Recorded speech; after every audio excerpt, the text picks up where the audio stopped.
Hindi kita patatawarin. Kaya magdusa ka dyan. Isipin mo na lang na parusa mo yan.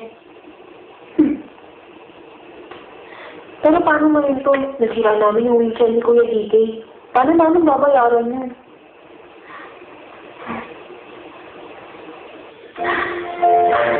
Oo nga.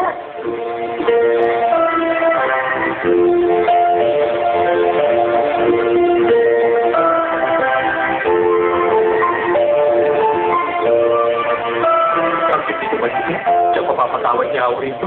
Halika na, dali. Saan ba tayo pupunta? Basta sumama ka na lang sa akin. Umaga. Bilihan mo naman ang paglalakad dyan. Ang aga-aga eh. Saan ba tayo pupunta? Bilisan mo na. Ay, saan mo ba ako dadalhin? Malalaman mo pag nandun na tayo. Saan ba talaga tayo pupunta? Ay, basta makay ka at mag-drive ka na lang. Wala ka pang kagawang mo ang bata ka pa.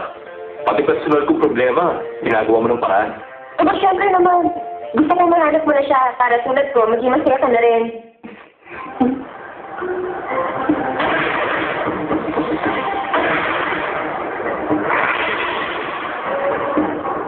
Hi, Francis! Francis, malapit ang graduation party. Pwede ko pala kung meron ka ng partner. Kung may partner na. Alam mo, ganda namin eh. Siya si Darlene, ang partner ko. Oo? Si Brandy na partner mo?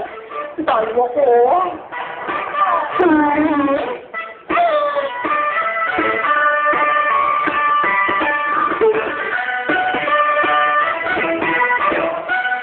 May sasabihin sa'yo si AJ.